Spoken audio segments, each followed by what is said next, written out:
Selamat siang Tribuners, kembali lagi bersama saya Nur Fajriani dalam program Live on the Spot Tribun Timur.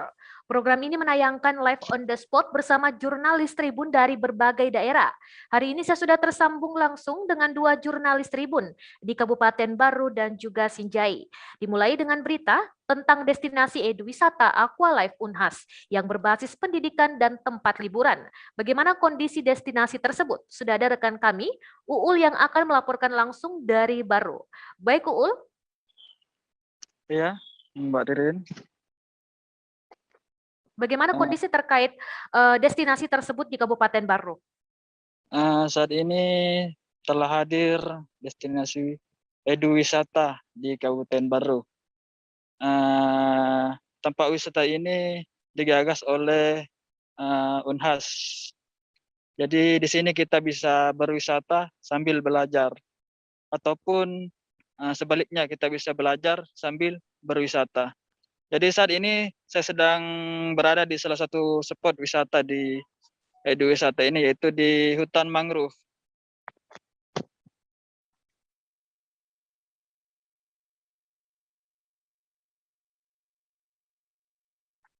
Jadi suasana saat ini kita sedang di hutan mangrove, dan saya juga sudah bersama manajer eduwisata yaitu Pak Samsul Alam Saleh. Jadi mungkin untuk lebih jelasnya kepada Bapak manajer eduwisata ini bisa menjelaskan terkait lebih terperinci bagaimana eduwisata di sini. Ya. Baik Pak Samsul Alam, apa kabar Pak? Ya, selamat siang. Siang Pak. Selamat datang di eduwisata Aqualife Unhas. Jadi, halo. Baik Pak. Ya. Jadi tujuan eduwisata ini digagas oleh Unhas bahwa bisa datang ke sini berwisata sambil belajar. Jadi datang belajar dan berwisata. Nah, adapun yang bisa kita pelajari di sini, jadi bukan cuma hanya perikanan, pertanian juga, peternakan juga. Kami sudah mulai membuat. Jadi misalnya cara membuat di pertanian, cara membuat kompos untuk tanaman, dan untuk perikanan cara membuat pupuk untuk tambak gitu. Ya, demikian. Baik Pak, terkait dengan tarif untuk masuk ke lokasi destinasi wisata ini Pak, mungkin ada tarif tersendiri yang pihak manajemen berikan kepada pengunjung? Jadi ya, jadi ada tarif masuk ke dalam eduwisata Aqualife Unhas ini 5.000 per orang. 5.000 per orang. Iya, jadi kalau untuk karena kami juga menerima siswa-siswa mulai dari siswa SD, SMP, SMA, bahkan mahasiswa boleh masuk ke dalam sini belajar. Itu kalau rombongan itu nanti ada diskon, jadi lain tiketnya kalau untuk rombongan dari sekolah-sekolah gitu. Baik Pak, tapi untuk masyarakat umum sendiri, harga tarifnya diberikan 5.000 per orang. Betul, betul. Baik Pak. Pak, terkait dengan protokol kesehatan di destinasi wisata tersebut, Pak, apakah di tengah pandemi COVID-19 ini, destinasi wisata tersebut sudah menerapkan protokol sesuai dengan anjuran pemerintah, Pak? Iya, betul. Jadi kami tetap melaksanakan protokol kesehatan untuk COVID ya. Jadi, masuk harus pakai masker. Baik Pak. Jadi harus menggunakan masker saat masuk juga. Betul. Selain itu Pak, mungkin? Selain itu kami ada beberapa kami siapkan. Halo? Baik Pak, silakan dilanjut Pak. Jadi selain itu kami ada beberapa menyiapkan tempat-tempat untuk mencuci tangan. Dan misalnya ada yang mungkin lupa, kami menyiapkan masker di dalam gitu. Ya, jadi dengan tarif 5.000 juga pengunjung sudah bisa menikmati destinasi wisata, termasuk juga protokol kesehatan yang tetap diterapkan oleh pihak dari destinasi edu wisata Aqualife Unhas. Tapi Betul. Pak, sejauh ini kapan mulai dibuka destinasi wisata ini dan juga pengunjung? Dalam sehari pengunjung bisa mencapai berapa orang, Pak? Jadi sebenarnya ini belum buka, jadi nanti kami mulai buka masuk bulan puasa gitu. Jadi Baik, Pak. tapi sebenarnya udah diresmikan Ibu Rektor 22 Maret kemarin. Namun untuk pembukaannya kami buka pada saat jelang Ramadan. Gitu. Jadi sisa menunggu hari lagi, Pak. Destinasi edu wisata bakal dibuka di Kabupaten Baru dan ini juga menjadi kabar bahagia untuk Tribuners dimanapun berada, agar jika berkunjung ke Baru mungkin bisa jalan-jalan ke destinasi edu wisata Aqualife Unhas yang berbasis pendidikan dan juga tempat liburan. Pak, pertanyaan terakhir dari saya, Pak, dan juga Tribun Timur, apakah nanti akan buka setiap hari dan jam operasionalnya sendiri, Pak, dimulai pukul berapa sampai pukul berapa, Pak? Iya, jadi nanti buka setiap hari. Jadi mulai dari hari Senin sampai hari Senin lagi, ya, jadi setiap hari. Setiap hari akan dibuka? Ya, jam bukanya jam 8 sampai jam 6 untuk wisatanya. Kemudian karena kami ada kafe di dalam, jadi kami akan buka sampai jam 9 malam, khusus untuk kafenya. Baik, Pak. Jadi ada hal menarik juga di dalam destinasi edu wisata Aqualife ini, karena juga ada kafe di dalamnya yang bisa lebih menyasar banyak segmen, Pak, ya? Ya, betul. Jadi di dalam ini, tapi sebenarnya masih banyak yang belum selesai. Antara lain mungkin setelah bulan Ramadan kami akan melanjutkan pembuatan kolam hiu. Jadi bisa melihat langsung hiu-hiu dan kami usahakan dijinakkan supaya pengunjung bisa berinteraksi dengan hiu. Selain itu ada flying fox juga mungkin setelah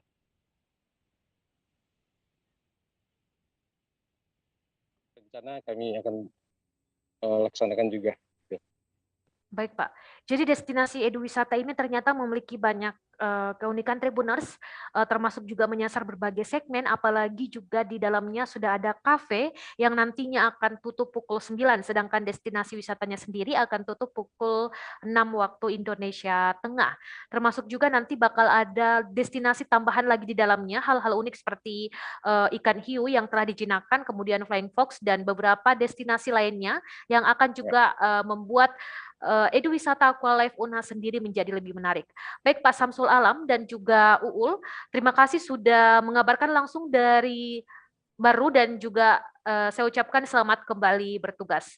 Tribuners, laporan selanjutnya dari Kabupaten Sinjai. Tetap di Tribun Timur setelah pesan-pesan berikut ini.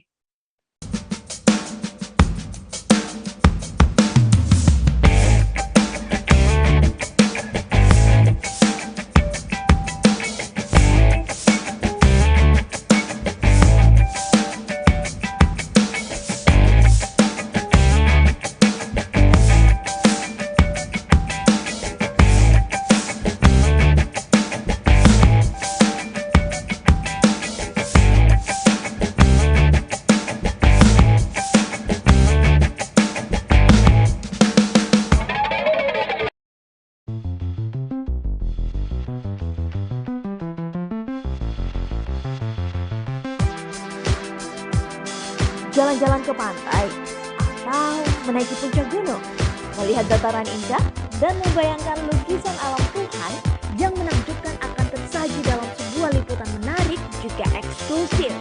Ikuti perjalanan saya menuju destinasi paling epik di Sulawesi Selatan, hanya di Wisata Virtual Tribuners.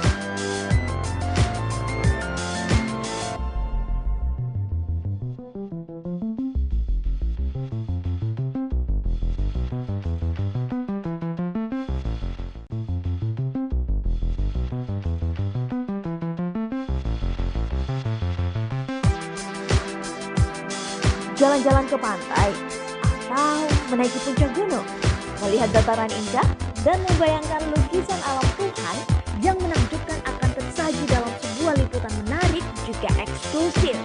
Ikuti perjalanan saya menuju destinasi paling epik di Sulawesi Selatan, hanya di Wisata Virtual Tribuners.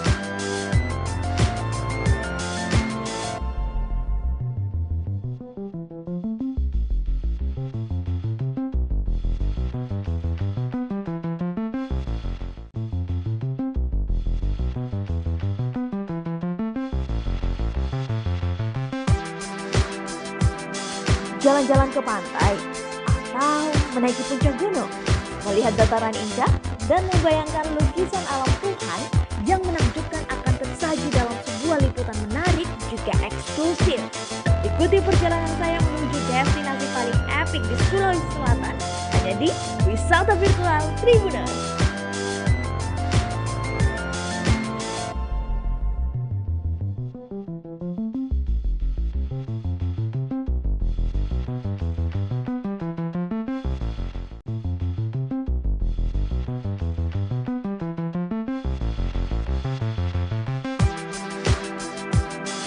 Jalan-jalan ke pantai, atau menaiki puncak gunung, melihat dataran indah, dan membayangkan lukisan alam Tuhan yang menakjubkan akan tersaji dalam sebuah liputan menarik juga eksklusif. Ikuti perjalanan saya menuju destinasi paling epik di Sulawesi Selatan, hanya di Wisata Virtual Tribuners.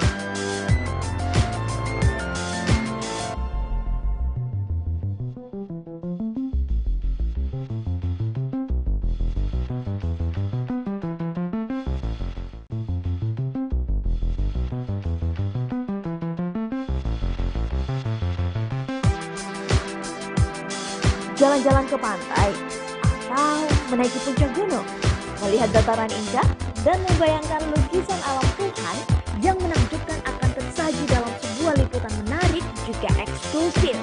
Ikuti perjalanan saya menuju destinasi paling epik di Sulawesi Selatan, hanya di Wisata Virtual Tribuners.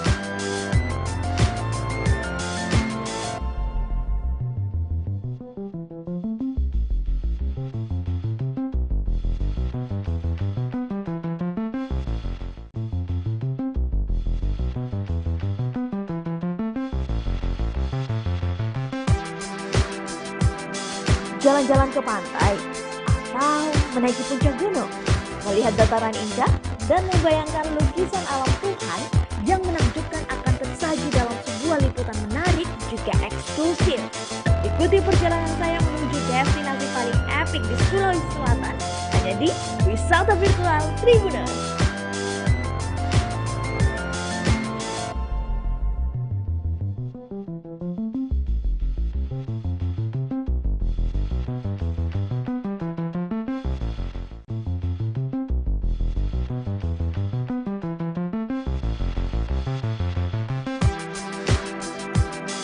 Jalan-jalan ke pantai, atau menaiki puncak gunung, melihat dataran indah, dan membayangkan lukisan alam Tuhan yang menakjubkan akan tersaji dalam sebuah liputan menarik juga eksklusif. Ikuti perjalanan saya menuju destinasi paling epik di Sulawesi Selatan, hanya di Wisata Virtual Tribuners.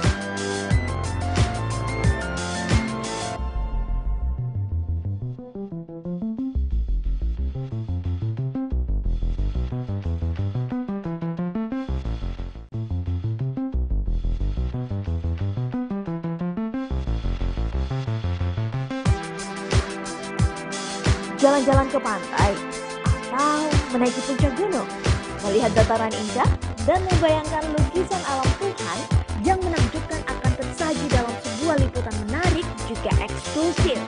Ikuti perjalanan saya menuju destinasi paling epik di Sulawesi Selatan, hanya di Wisata Virtual Tribuners.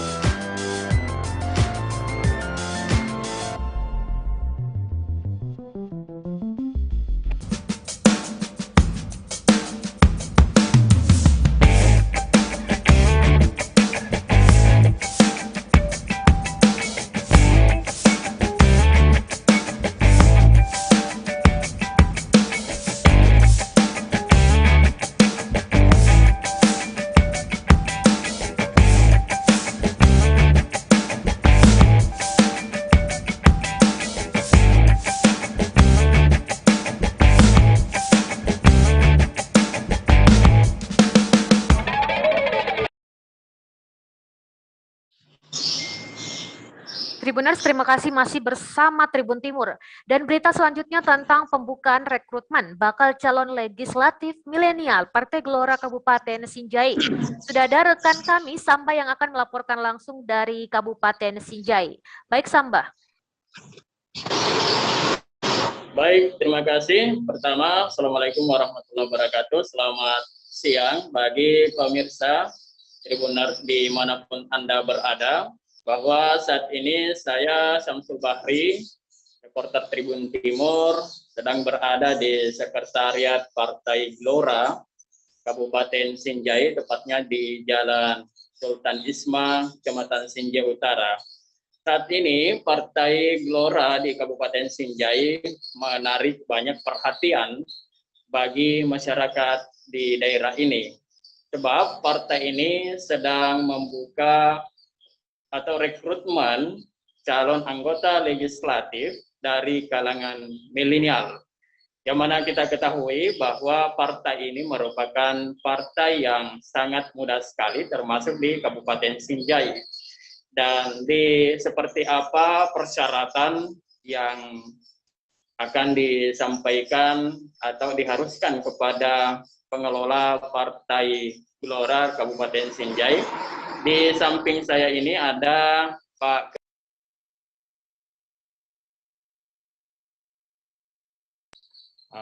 Muhajir.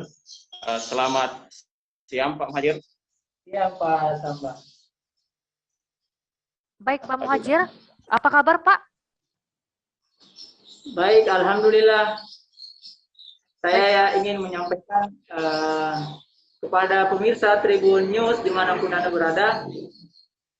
Saya Muhajir Andi Jamaluddin, Ketua Gelora Kabupaten Sinjai, sangat berterima kasih atas kunjungan dari reporter Tribun News Pak Samba di sekretariat kami di Gelora Sinjai.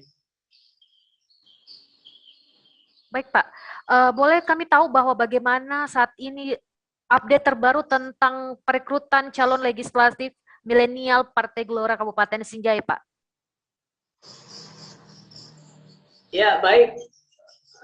Saya ingin menyampaikan bahwa Alhamdulillah sejak kami merilis resmi untuk pendaftaran bakal calon anggota Dewan Partai Gelombang Rakyat Indonesia Kabupaten Sinjai di 2024, 2 hari lalu, ada beberapa person yang mendaftarkan dirinya atau mengkonfirmasi ingin masuk bersama kami di Partai Gelora, bukan hanya sebagai bakal calon anggota Dewan, akan tetapi ingin masuk bersama kami untuk membesarkan partai ini. Dan kita tahu bahwasanya partai ini adalah partai yang lahir di masa pandemi. Dan partai ini juga kita meyakini bahwa sesuai arahan Pak Ketum, kita ini adalah partai yang ditakdirkan untuk lahir di masa pandemik. Dia dibaratkan seperti bayi, akan tetapi dinantikan hadirnya di tengah-tengah masyarakat seperti itu. Dan buktinya 1 tahun terakhir, alhamdulillah kepengurusan di tingkat nasional, DPW dan DPD itu sudah 100% rampung semua. Ini isyarat bahwasanya memang Partai Gelora itu diminati oleh kalangan atau kebanyakan masyarakat di Indonesia, termasuk diantara salah satunya adalah kaum milenial itu. Baik, Pak Muhajir. Sejauh ini sudah berapa masyarakat Kabupaten Sinjai yang mendaftar untuk menjadi bakal calon legislatif milenial Partai Gelora, Pak? Ya, untuk saat ini saya belum memastikan berapa yang mendaftar secara detail, akan tetapi hari demi hari para peminat ya dan yang ingin mendaftarkan diri itu sudah tertera, sudah banyak di bagian media kami. Baik, saya Pak. belum bisa memastikan berapa orang, akan tetapi hari demi hari.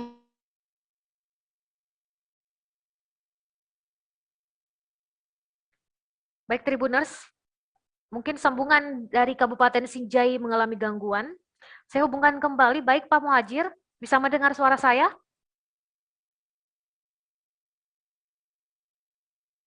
Baik, Pak Muhajir. Baik, Tribuners, sepertinya jaringan di Kabupaten Sinjai mengalami gangguan, namun tadi sudah dipaparkan oleh Pak Muhajir bahwa antusias dari masyarakat Kabupaten Sinjai terhadap pendaftaran atau rekrutmen bakal calon legislatif milenial Partai Gelora sangat baik. Dan sekarang juga masih kembali tersambung dengan Pak Muhajir. Baik, Pak Muhajir. Ya, Pak, untuk saat ini Pak, sampai dengan kapan Pak pendaftaran dibuka? Apakah ada batas pendaftaran? Jika mungkin Tribuners dari Kabupaten Sinjai mendengar informasi ini mungkin mau mendaftarkan Pak, bisa diberitahu bahwa kapan terakhir nanti batas pendaftarannya? baik. Kami mencoba untuk memberikan waktu sampai 3-4 bulan ke depan. Ini menjadi turunan daripada program dari DPN, Dewan Pimpinan Nasional Partai Gelombang Rakyat Indonesia ke DPW dan ke DPD, sehingga ini menjadi acuan kami untuk kemudian membuka di awal pendaftaran bakal calon anggota dewan. Kita meyakini bahwa Partai Gelora adalah partai yang baru lahir kemarin, karena itu kita memiliki determinasi yang kuat untuk lebih maju, lebih ke depan untuk menyambut daripada orang-orang yang mau berkontribusi buat daerahnya, termasuk di Sinjai. Dan kami juga memiliki tagline berkolaborasi kepada elemen bangsa untuk memajukan Sinjai, terlebih kepada partai kami adalah Partai Gelora. Baik Pak, jadi Tribuners untuk yang berada di Kabupaten Sinjai dan juga ingin mengikuti proses rekrutmen dapat mempersiapkan berkas. Pertanyaan terakhir kami Pak, berkas-berkas apa saja yang harus disiapkan oleh bakal calon legislatif tersebut? Ya, untuk pendaftaran berkas itu kan sudah kita share juga ke media sosial kami, terutama ke Facebook, alamat Facebook resmi kami di Sinjai. Akan tetapi perlu saya sampaikan di sini poinnya adalah bahwa ada 9 poin, dan salah satu diantaranya adalah dia berdomisili di Sinjai dan maksimal umurnya itu di 2020, minimal umurnya di 2024 itu di umur 21 tahun. Jadi bagi siapa saja yang memiliki integritas dan kemauan untuk membangun Sinjai, ayo bersama kami Partai Gelora yang membuka selebar-lebarnya, termasuk kepada kaum milenial untuk bergabung bersama kami memperjuangkan